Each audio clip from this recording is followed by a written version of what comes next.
ఇండస్ట్రీకి ఎన్నో ఏళ్ల క్రితమే వచ్చిన తనదైన రోజు కోసం బ్రేక్ కోసం ఎదురు చూసిన హీరో సిద్ధు జొన్నలగడ్డ. డీజే టిల్లీతో అది నెరవేరగా టిల్లీ స్క్వేర్ దాన్ని రెట్టింపు చేసింది. ప్రముఖ రచయిత కోన వెంకట్ సోదరిగానే కాకుండా ప్రముఖ డిజైనర్గా పేరు సంపాదించుకున్న నీరజ కోన దర్శకురాలుగా మారి తీసిన ఈ ట్రయాంగిల్ లవ్ మూవీ తెలుసు కదా, ఎలా ఉందో చూద్దాం. పుస్తకాల్లో చదవడానికి హ్యూమన్ రిలేషన్స్ అద్భుతమైన సబ్జెక్ట్, కానీ ఆధారంగా ఎమోషనల్ డ్రామా తీయాలనుకున్నప్పుడు దర్శకురాలకు చాలా మెచ్యూరిటీ ఉండాలి. నీరజ కోనకు ఆలోచన పరంగా అది పుష్కలంగా ఉంది.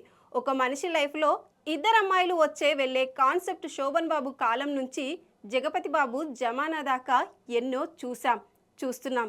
కానీ తెలుసు కదా, జెడ్ యువత కోసం రాసుకున్న సబ్జెక్ట్ కాబట్టి అందరికీ రుచించదు. ప్రస్తుత సమాజంలో భార్యాభర్తలు, ప్రేయసి ప్రియురాల సంబంధాలు చాలా సున్నితంగా మారుతున్నాయి.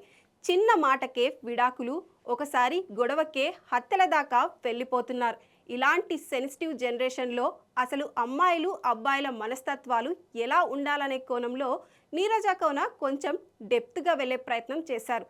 దర్శకురాలి కాన్సెప్ట్లో నిజాయితీ ఉన్నప్పటికీ ఎగ్జిక్యూషన్లో అది పూర్తి స్థాయిలో పండలేదు. ఫస్ట్ హాఫ్లో సిద్ధు, శ్రీనిధి, రాశి ఖన్నాలను ఎస్టాబ్లిష్ చేయడంతో మొదలుపెట్టి మధ్యలో 2 మంచి పాటలతో లాగిన్ చేసిన నీరజ కోన ఇంటర్వెల్ దగ్గర ఇచ్చే ట్విస్ట్ వరకు స్క్రీన్ ప్లే వేగంగా అనిపించదు. ముందే ప్రిపేర్ అయి వెళ్తే ఇబ్బంది ఉండదు. కానీ అలా కాకుండా సిద్ధు మూవీ, అందులోనూ ఇద్దరు హీరోయిన్లు ఏదేదో ఊహించుకొని వెళ్తే మాత్రం నిరాశ పడే అవకాశాలున్నాయి. కొన్ని చోట్ల సన్నివేశాలు సుదీర్ఘంగా సాగుతాయి. ఎమోషనల్స్ పరంగా కొన్ని ఎపిసోడ్స్ నీరజ కోన బాగా ప్రజెంట్ చేశారు. కానీ 2 గంటల కంటెంట్ నిలబెట్టేందుకు అవి సరిపోలేదు.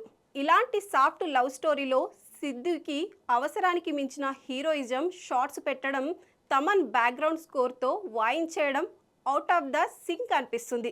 సెకండ్ హాఫ్లో 3 క్యారెక్టర్ల మధ్య డ్రామా నడిపిస్తూ దానికి పరిష్కారం చూపించే దిశగా వెళ్ళిన నీరజ కోన అక్కడక్కడ ఓవర్ బోల్డ్ అయ్యారు.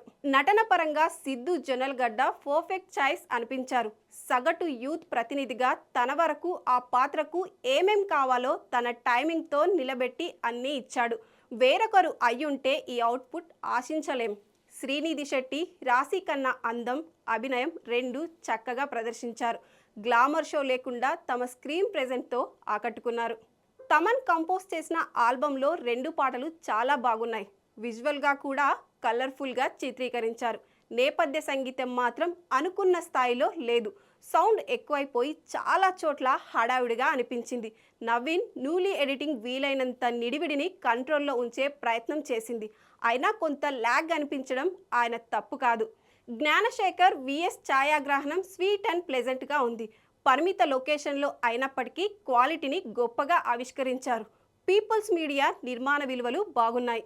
ఫైనల్గా చెప్పాలంటే తెలుసు కదా, అన్ని వర్గాలను మెప్పించే అవకాశాలు ఉన్నాయంటే లేదనే చెప్పాలి.